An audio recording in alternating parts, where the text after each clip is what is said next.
Dr. Allison Kurt, Director of Instruction at Wood Ranch Golf Club in Los Angeles, California.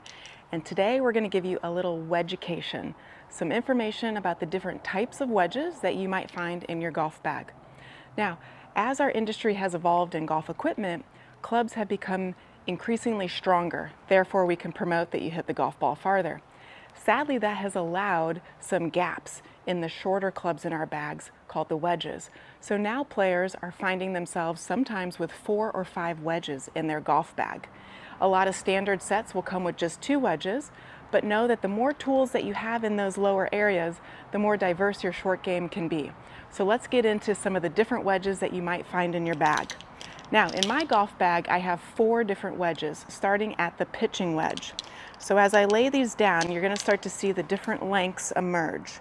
I go from a pitching wedge to what's called a gap wedge, and then a sand wedge, and finally a lob wedge. So you'll see that the lengths of the golf clubs, as I line them up here, they start to incrementally get a ½ inch shorter and shorter. As we move into shorter golf clubs, the golf ball flies shorter. However, with our wedges, the lofts change. So a pitching wedge, generally in the present 2023, averages around 42, 43, or sometimes 41 degrees of loft. What does that really mean? It means that the club head is tilted back that exact degrees to launch the golf ball in the air. So my particular pitching wedge is 42 degrees. That means that the head is tilted back 42 degrees. Then as we go into what's called a gap wedge, or sometimes it might be a approach wedge, my club is a 50-degree club, so it is tilted back 50 degrees. So this should go shorter and slightly higher than the pitching wedge. As I move into the sand wedge, this for me is 55 degrees. So the head is tilted back 55 degrees. And my highest lofted wedge in the bag is called my lob wedge. This is tilted back 60 degrees. So let's compare the 60-degree club to the 42-degree club. If I step on the head of the wedge, you'll see that the shaft creates the desired angle. If the club was struck properly, that's how the ball would launch into the air. Now, if I compare this to my pitching wedge, and I step on the club face, you'll see, wow, there's quite a bit of a difference here. This pitching wedge is launching a lot lower, therefore it can go a lot farther. Still high in the air, but it can certainly go farther than this lob wedge, which will send a trajectory more airborne, more vertical. So to cover this ground in between, that's why I have these additional wedges, the gap wedge and the sand wedge. So if I had a couple of extra feet to position these, you would see that they incrementally get more and more vertical.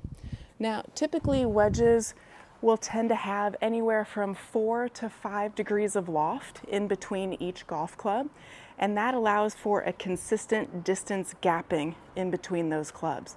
However, because the industry has made the 9-iron so strong and the 8-iron so strong, sometimes we need to introduce a 5th wedge into the bag. So therefore, a player might have, starting from pitching wedge, an approach wedge, and a gap wedge, then a sand wedge, and then a lob wedge.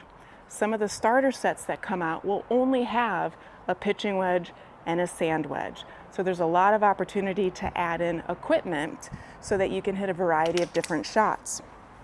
Now, let's talk about another component of the wedge, and that is called the bounce. The bounce is the difference between the leading edge of the golf club and the trailing edge of the golf club.